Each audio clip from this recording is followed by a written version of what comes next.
tinggal 3 orang yang menghafal Quran. Saya tanya dengan Atuk Azroi, guru saya. Atuk, saya panggil kakek Atuk. Kalau Atuk wafat, Ustadz Khailid wafat, Syekh Barom Ahmad wafat, maka di kota Medan, Sumatera Utara tidak ada lagi penghafal Quran. Bagaimana kira-kira? Lama beliau diam. Saya dilihatin gitu. Saya pikir guru saya ini marah. Tiba-tiba matanya berkaca-kaca.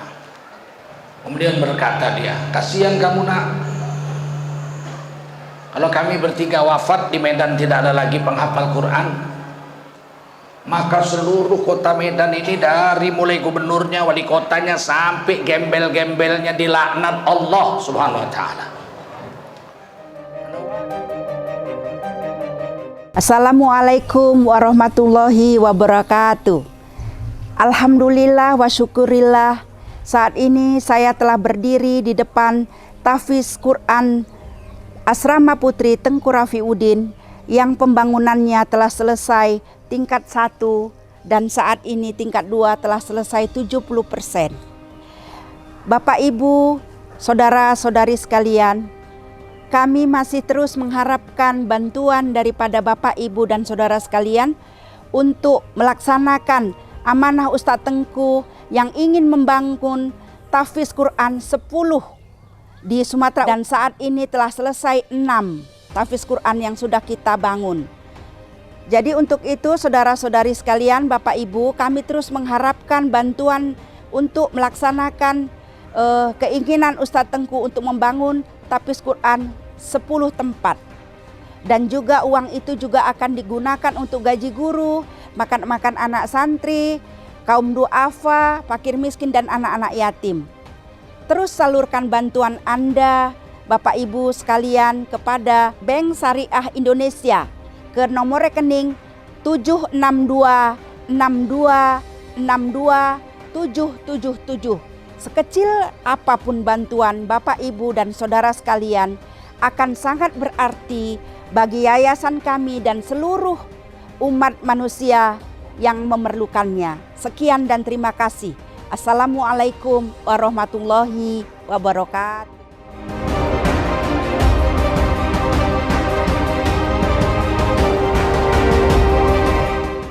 Assalamualaikum warahmatullahi wabarakatuh. Alhamdulillahirabbil alamin. Allahumma salli ala sayyidina Muhammadin. Kaum muslimin dan muslimat dimanapun Anda berada, marilah sama-sama kita senantiasa bersyukur kepada Allah Subhanahu wa taala dan senantiasa bersalawat kepada baginda Nabi Muhammad sallallahu alaihi wasallam. Di sini kami berdiri selaku pengurus sekaligus guru di Ma'had Tahfizul Quran Tengku Rafiuddin Tanjung Sari, Medan. Di depan pesantren ini kami menyampaikan kepada saudara-saudara, ma'had kami ini alhamdulillah telah berdiri lebih kurang 5 tahun. Alhamdulillah sampai saat ini sudah menamatkan beberapa orang santri mukammal 30 juz Al-Quran. Sekarang alhamdulillah Ma'had Tahfizul Quran Rafiuddin Tanjung Sari ini ada santriwan dan santriwati. Santriwannya lebih kurang 40 sampai 50 anak dan santriwatinya ada lebih kurang 30-an anak. Alhamdulillah mereka sudah memiliki tempat tempat tinggal asrama lokal yang alhamdulillah memadai, layak.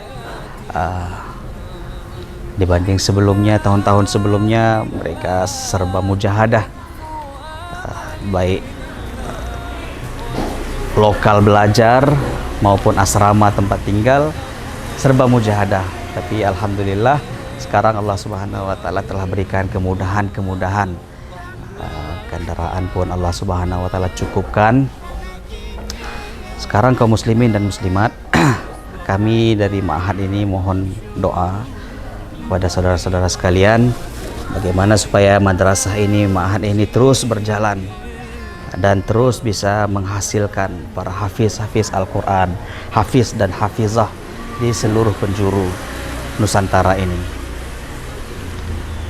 Oleh sebab itu, kami dari pengurus maupun guru-guru menyampaikan kepada saudara-saudara sekalian, kaum muslimin dan muslimat dimanapun Anda berada, bantulah program kami ini, program belajar mengajarkan Al-Quran, bagaimana supaya anak-anak kita semakin banyak yang mengerti Al-Quran, bisa baca Quran, bahkan menghafal Al-Quran. Mudah-mudahan semua kita akan mendapatkan pahalanya. Untuk itu, pada kaum muslimin dan muslimat, saudara sekalian, terus salurkan bantuan sumbangan Anda kepada pesantren Ma'had Tahfizul Quran ini melalui rekening BSI 76262627777 Yayasan Barokah Sumatera Utara. Semoga berkah. Assalamualaikum warahmatullahi wabarakatuh. Assalamualaikum warahmatullahi wabarakatuh. Hamdan wa syukran lillah, wa salatan wa salaman ala rasulillah wa ala alihi wa sahbihi wa mawalah. Allahumma salli wa sallim ala hadhan nabiyil karim sayyidina wa maulana Muhammadin wa ala alihi wa sahbihi ajma'in. Amma ba'du, qala Allah ta'ala fi kitabihil karim, a'udzu billahi minasy syaithanir rajim. Bismillahirrahmanirrahim.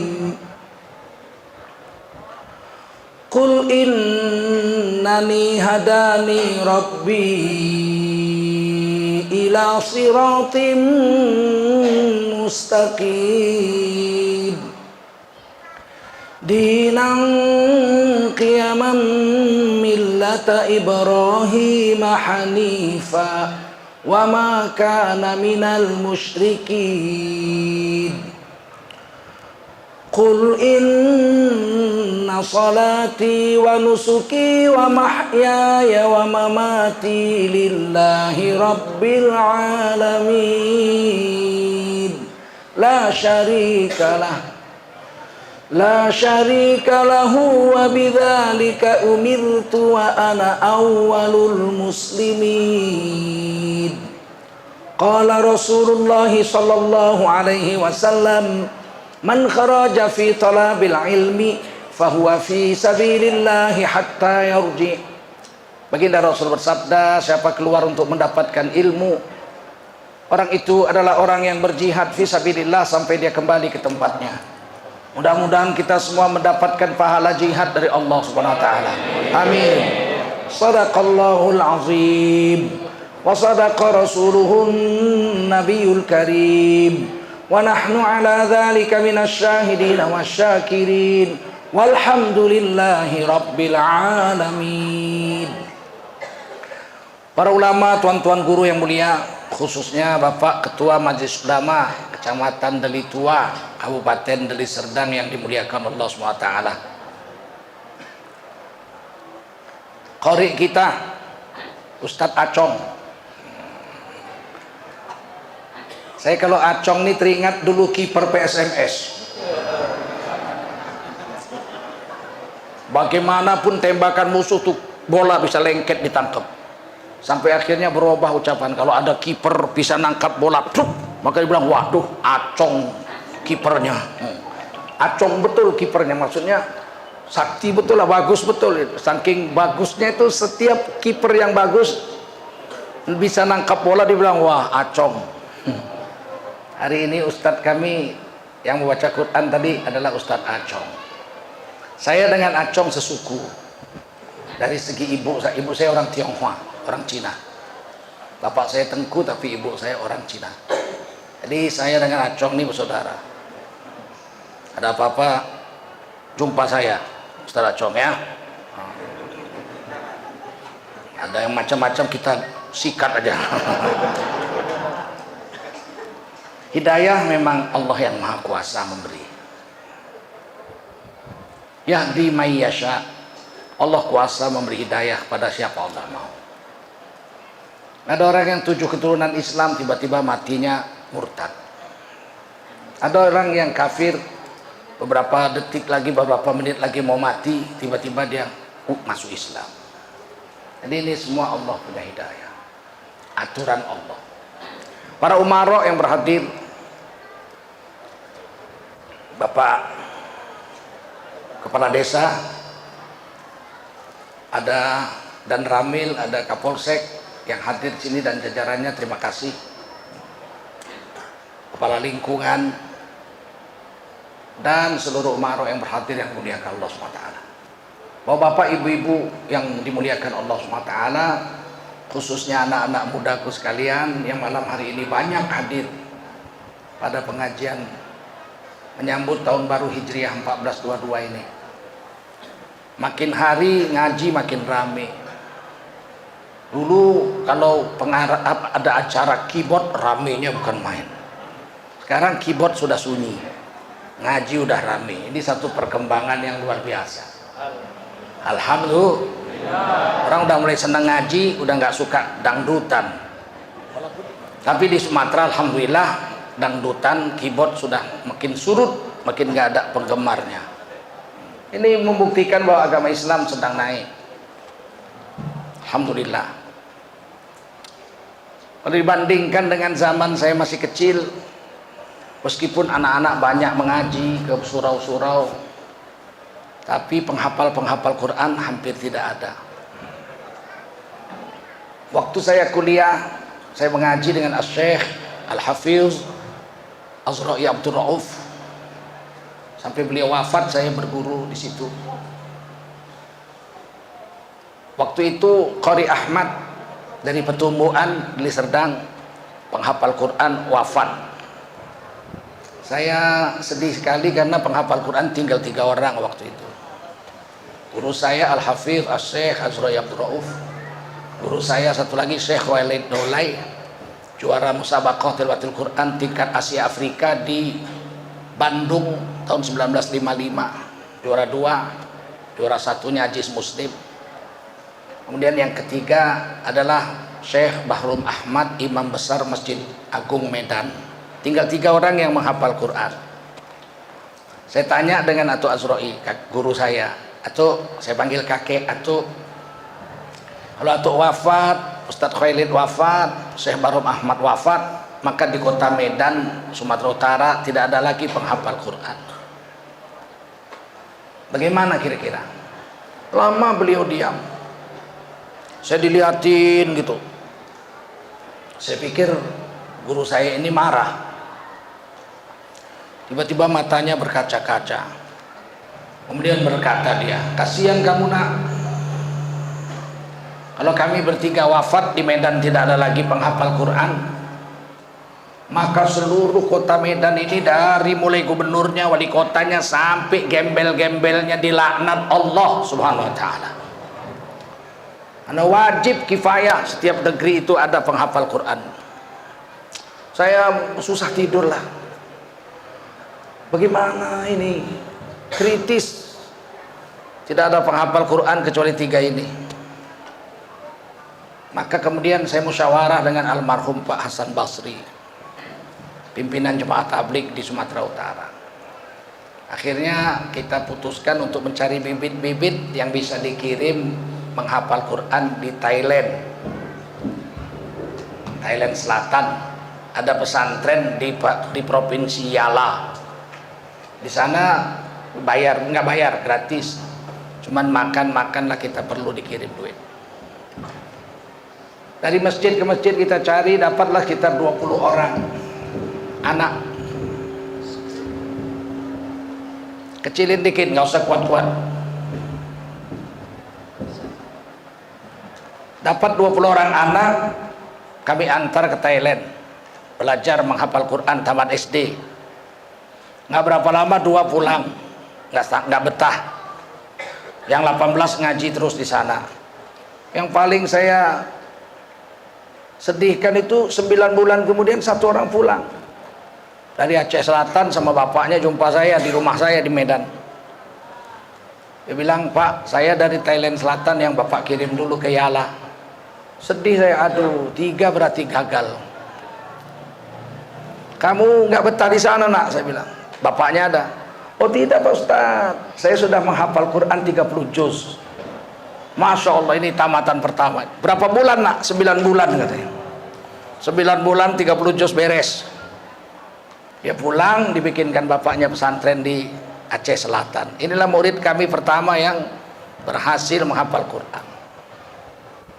Kemudian yang 18 lagi pulang, mulai membuat pesantren-pesantren tahfiz Quran. Alhamdulillah sekarang di Sumatera Utara ini tidak kurang 2.000 orang penghafal Al-Quran. Ini karena ada kerisauan dan ada pikir kita, bagaimana ilmu agama ini tidak hilang. Saya sendiri mau masuk pesantren, waktu itu tidak ada pesantren di Medan, nggak ada pesantren, satu-satunya di Purba Baru Mendeling, 300 km dari Medan. Saya bilang sama bapak saya mau ngaji di pesantren aja. Di mana kau lihat ada pesantren? Sini nggak ada katanya. Saya bilang pernah pulang ke Riau, ibu saya orang Riau, bagian Sepi Api. Saya lewat jalan darat, itu di daerah Mendeling ada pesantren. Subuh-subuh saya lewat situ, putih. Orang keluar dari masjid. Oke, bapak saya bawa saya ke sana. Rupanya tempat belajarnya itu gubuk kecil-kecil. 2 meter kali 3 dari tepas gitu, dibikin panggung, anak-anaknya masak sendiri, ditiup-tiup pakai api gitu. Dilihat bapak saya, wah, kau mau ngaji di sini katanya, TBC kau katanya, nggak bisa pulang. Sedihnya bukan main hati saya, ya Allah, saya nggak boleh masuk pesantren, nggak bisa, gimana begini pesantren, pulang. Datang ibu saya orang Cina. Dia bilang nggak usah sedih nak, di Sumatera Utara nih khususnya kota Medan banyak ulama-ulama besar. Ada dari Muhammadiyah, ada Ustadz Bustami Ibrahim, ada Ende Pani ketua Muhammadiyah provinsi, ada Kalimin Sunar, ada Ustadz Sunario, Tengku Latif Rusdi, banyak. Yang dari Al-Wasliyah, nggak terhitung banyaknya. Ada Syekh Mahmud Syihabuddin, 20 tahun lebih di Mekah mengajar di Masjidil Haram, jadi guru Masjidil Haram. Syekh Azra'i Abdul Rauf, Ustadz Adnan Yahya, Syekh Arifin Isa, Syekh Dahlan Musa. Banyak sekali rupanya ulama-ulama besar. Kata ibu saya, kau ngaji situ, masih kecil SD, gak bisa pergi mana-mana, masih di rumah. Di belakang rumah saya ada musola kecil. Gurunya Syekh Mandan Musa, adik daripada Syekh Dahlan Musa, mengajarkan kitab Matan Takrib. Kata ibu saya ngaji situ nak, saya pakai sarung masih SD. Kawan-kawan saya ngaji udah dewasa semua, ngaji kitab fikih. Ada anak SD ngaji kitab fikih. Saya duduk dengar gitu. Minggu depan ngaji lagi, ada pertanyaan-pertanyaan tentang pengajian minggu lalu, saya yang bisa jawab. Kata guru saya, ini siapa nih, anak kecil nih siapa nih? Ustadz Manan ini orang Melayu, Asahan. Siapa nih? Dia bilang, saya anak Tengku Rafiuddin. Oh, Masya Allah, duduk sini dekat uak sini, duduk. Tamatlah saya Matan Takrib, SD.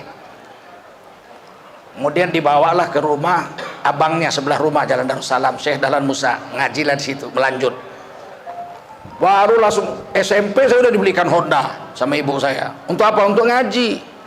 Pulang sekolah, makan, mandi, tukar baju, datangi guru. Alhamdulillah zaman itu guru itu bikin kelas di rumahnya, takiyah talaki.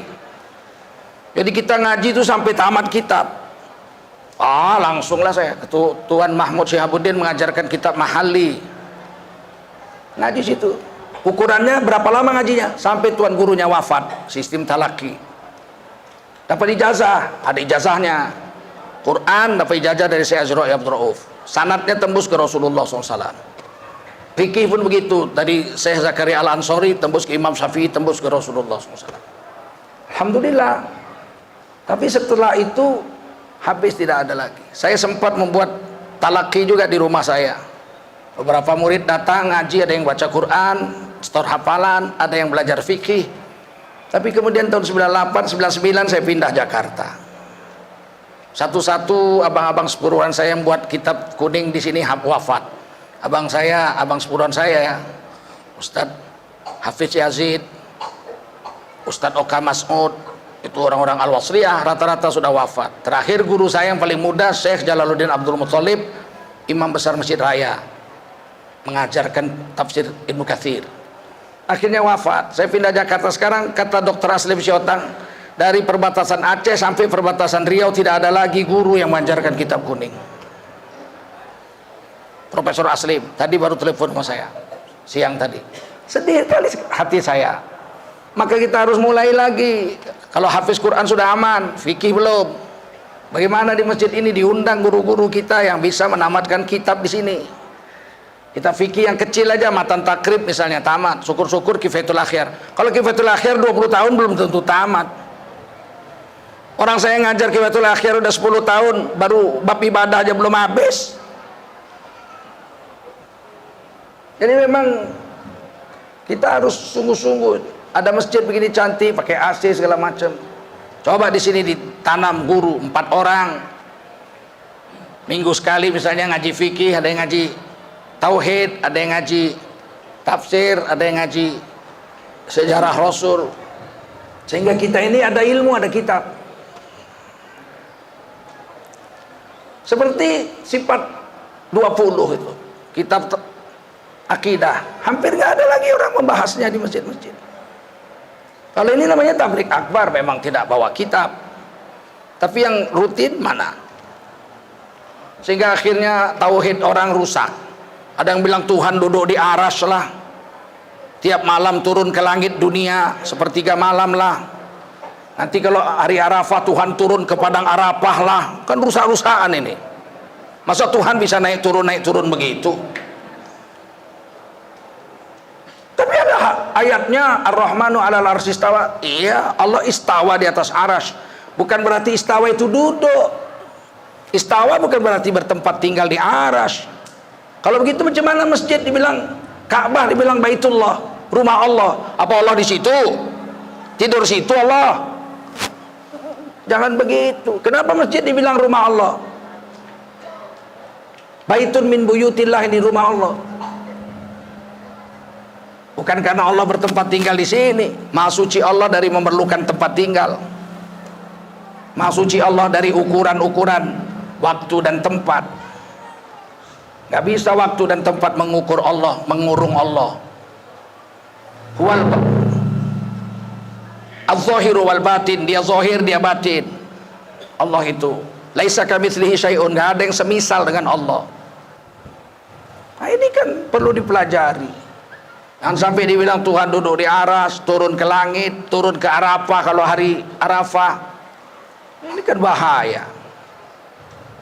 Nah, ini perlu dikembalikan lagi pelajaran ini. Dulu kami belajar itu, saya di Muhammadiyah aja belajar sifat 20. Wujud, qidam, baqa, mukhalafatul hawadits. Itu saya dapat di Muhammadiyah. Saya sekolah dasar Muhammadiyah di Tanjung Sari, itu diajarkan itu sifat 20 itu. Kita ini akidah kita Ahlussunnah wal Jamaah, bukan mujassimah. Bukan menganggap Tuhan itu punya tangan, punya muka, punya kaki. Dan kita tidak menganggap Tuhan itu seperti perlakuannya seperti perlakuan makhluk, musyabbihah, sifatnya seperti makhluk, nggak ada. Laisa kamitslihi syai'un, nggak ada yang semisal dengan Allah. Betul? Belajar lagi, panggil guru. Saya karang lagunya, cuman belum saya rekam.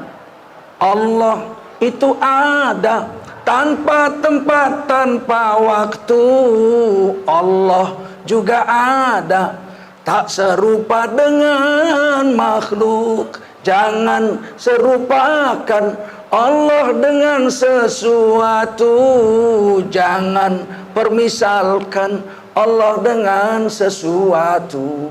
Janganlah kau katakan Allah duduk di atas aras, terkadang di langit, turun pula ke bumi, itu paham musyabbihah. Janganlah kau katakan Allah itu punya wajah, punya tangan, punya kaki, pakai jari, itu paham mujassimah. Itu saya karang lagunya, belum saya rekam. Jangan pula kau katakan Allah ada di mana-mana. Ikutilah saja akidah yang lurus Ahlus Sunnah wal Jamaah. Ahlus Sunnah wal Jamaah. Semua Ahlus Sunnah wal Jamaah. Itu. Jadi kita jangan sampai keliru memahamkan tauhid. Tuhan punya tangan pakai jari, kan bahaya itu. Jarinya dua. Kan bahaya, hati anak Adam berada di tengah-tengah jari-jari tangan Allah, tik begitu. Tidak bisa diartikan begitu. Tak boleh mengartikan hadis dan Quran yang berkenaan dengan sifat Allah secara tekstual. Secara teks, dia harus ditakwil. Kenapa masjid dikatakan rumah Allah? Karena ini rumah yang penuh dengan rahmat Allah. Maka disebut rumah Allah karena rumah yang penuh dengan rahmat. Dari mana dapat itu? Dari hadis Nabi. Siapa masuk masjid, langkahkan kaki kanan, baca doa Allahumma ftahli semua, Abu Aba rahmatik, ya Allah bukakanlah olehmu untukku pintu-pintu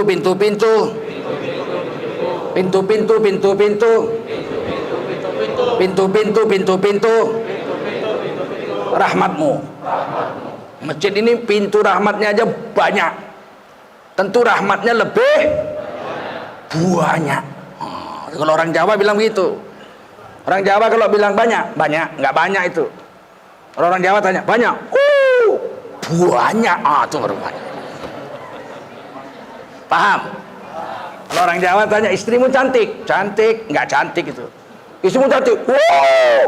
Cantik. Itu. Masjid ini tempat yang penuh dengan rahmat. Kalau pintunya rahmatnya aja banyak, apalagi rahmatnya pasti lebih banyak. Itu maksudnya. Kenapa kalau berdoa angkat tangan? Berarti kan Allah di atas. Iya. Kalau begitu kenapa sholat menghadap Ka'bah? Berarti Allah di Ka'bah begitu. Enak aja kau, sontoloyo kau. Kita jawab, kenapa sholat menghadap Ka'bah? Karena kiblat sholat adalah Ka'bah. Kenapa berdoa mengangkat tangan ke langit? Karena kiblat doa adalah langit. Langit itu kiblat doa. Kan gak enak doa menghadap bumi. Maka berdoa mengangkat tangan ke langit bukan karena Allah di langit, tapi karena kiblat doa adalah kiblat sholat adalah kiblatnya. Ainama suqifu fasamma wajhullah. Kemana aja kau hadapkan wajahmu, disitulah wajah Allah. Allah di situ. Enggak. Tafsir Ibnu Katsir mengatakan wajhullah di situ ai kiblatullah, yaitu kiblat Allah. Kalau kita di hutan nggak tahu kita mana matahari, gelap nggak nampak. Mana ini kita mau sholat nih, menghadap mana ini? Berijtihad aja kita. Kemanapun kau hadapkan wajahmu, di situ ada wajah Allah. Maksudnya itulah ya bilang Ibnu Katsir, bukan Tengku Zulkarnain. Ini kalau nggak belajar kita gawat nggak ini? Gawat nggak? Udah macam Yahudi kita, Tuhan ada di langit. Yahudi pun gitu, Kristen pun gitu. Oh Bapak yang ada di beyond the skies, ya kan? Oh my God, on the seven skies, beyond the seven skies. Orang Kristen kalau doa gitu, ya Allah, Tuhanku yang berada di atas langit yang 7. Tetangga dong sama malaikat Tuhan kalau begitu. Karena malaikat banyak di langit. Bukan begitu. Paham? Nggak paham pun nggak apa-apa, pokoknya udah saya jelaskan. Pentingnya mengaji dengan ulama. Ini ada ketua majelis ulama kita. Kasih waktu di sini seminggu sekali kah? Mengajarkan sini tauhid, akidah Ahlus Sunnah wal Jamaah. Atau fikih-fikih, banyak lah. Tauhid ini yang rusak, yang payah orang. Kita mengatakan Tuhan punya tangan karena Quran bilang tangan. Cuman jangan bayang-bayangkan macam mana bentuknya. Iya, kalau udah dibilang tangan beginilah, ya enggak? Kalau begini namanya moncong. Macam mana? Ya kan Pak? Kalau udah tangan udah pasti beginilah bentuknya, ya enggak? Betul? Kita bilang Tuhan punya tangan, cuman bentuknya kita nggak tahu. Lah kalau nggak tahu, kenapa kau bilang tangan? Ayo, Tuhan itu duduk di aras, cuman cara duduknya nggak tahu. Nah, kalau cara duduk begini, kalau di kursi, kalau naik kuda begini, ya kan? Kalau ditikar begini. Nah, ayo. Kalau kita bilang sama anak kita, nak duduk kau nak, itu kan antara dua itu. Berarti anak kita sudah tahu cara duduk, dan kita pun sudah ngerti cara duduk. Betul? Duduk kau nak, nah, duduk dia. Anak kita udah tahu cara duduk, kita suruh duduk, kita pun ngerti bahwa duduk itu begitu. Betul? Bagaimana? Tuhan duduk di aras, tapi cara duduknya nggak tahu. Kok kau bilang duduk? Jangan-jangan nangkring. Ini bahaya, ini begini-begini nih. Saya nggak tahu kalau kami yang tua-tua ini wafat, bagaimana nasib kalian ini tentang agama ini.